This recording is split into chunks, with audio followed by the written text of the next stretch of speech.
আমি শুরুতেই বলবো আমরা যে বা যারা আন্দোলন করছি, ব্যক্তিগত আমি বলবো আমি কোনো স্বার্থের জন্য আন্দোলন করি নেই। আমার কোনো সার্থকতা ছিল না,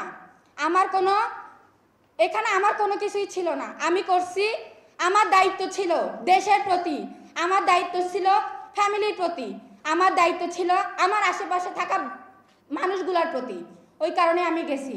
আমার কোনো সার্থকতা এখানে নাই, আমার কোনো কিছুই এখানে নাই। যদি আপনারা আরেকটা প্রশ্ন ছিল, প্রশ্নগুলো বলতে আমি একটু নার্ভাস হয়ে যাচ্ছি, কিছু মনে করবেন না।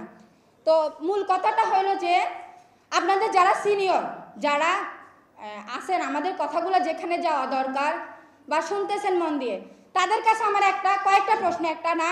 প্রথমত বলবো, ভাইয়া আপনারা যখন আন্দোলন করতেছেন তখন কি আইন শৃঙ্খলা বাহিনী কিন্তু খুঁজে খুঁজে স্টুডেন্ট যারা শিক্ষার্থী তাদেরকে খুঁজে খুঁজে ঘর থেকে বের করে করে আইনের আওতায় নিয়ে গেছে?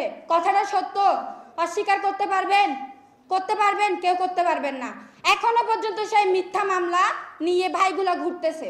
যদি নাম বলেন, আমি কয়েকজনের নাম বলতে পারবো যারা মিথ্যা মামলায় এখনো ঘুরতেছে, যারা মিথ্যা মামলায় এখনো হেনস্থা হচ্ছে। তা আমার প্রশ্ন হলো, ভাই যখন তারা আইনি ব্যবস্থা নিয়ে তখন খুঁজে খুঁজে সাধারণ স্টুডেন্টদের নিয়ে আইনের আওতায় আনতো, তাহলে এখন যারা অন্যায় করতেছে তারা মুক্তভাবে কিভাবে হাঁটে? ভাই আমার এই একটা প্রশ্ন আছে। আরেকটা হলো, আইনি ব্যবস্থাটা এখনো কেন ঠিক হচ্ছে না?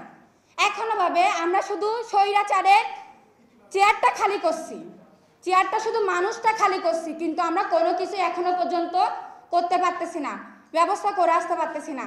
আরেকটা প্রশ্ন আছে আমার কাছে, যখন আমরা 5 তারিখের পর আমরা সবাই নামছিলাম, নামার পর যেমন আইনি ব্যবস্থা বলেন, তারপর আপনার রাস্তাঘাট বলেন, ট্রাফিক ব্যবস্থা বলেন, সবগুলাই কিন্তু সঠিকভাবে চলছিল।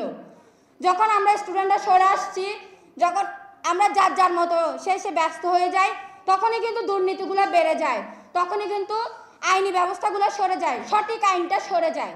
তা আমার কথা হয়েছে, ভাই যদি আইনি ব্যবস্থাটা এখনো ঠিক না হয়, বিচার ব্যবস্থা, সঠিক বিচার, ন্যায় বিচারটা এখনো কার্যকরী না হয়, তাহলে ভাই স্বৈরাচারীর তো কোনো দোষ ছিল না। সব জায়গায় যদি সবই ঠিক থাকে, শুধু মানুষটা ব্যাঠিক থাকে, তাহলে তো এখানে আর কি করলাম আমরা? এতগুলা মানুষ, এতগুলা রক্ত, এতগুলা ব্রেন, এতগুলা মানুষের বুদ্ধি, এগুলো তো সব বিফলে গেল।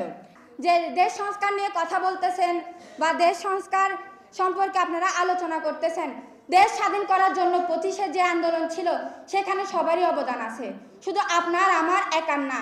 এমন আছে যাদের নাম প্রকাশ হয় নাই, যাদের চেহারা সামনে আসে নেই। আপনারা যখন একটা সিদ্ধান্ত নেন, আপনারা যখন একটা সংস্কারের ব্যবস্থা নেন, তখন কেন সাধারণ শিক্ষার্থীদের সাথে আলোচনা করেন না? আমাদের সাধারণ শিক্ষার্থীদেরকে কেন আলোচনা থেকে বঞ্চিত করেন? আপনারা ফেসবুকে শুধু একটা ডাক দিছেন, অমুক তারিখে অমুক প্রোগ্রাম আছে, আমরা কোনো কিছু বিবেচনা না করে চলে আসছি। এখন কেন সঠিক সময়ে কেন আমাদেরকে একটা মেসেজ দিয়ে সিদ্ধান্তটা জানাইতে পারেন না?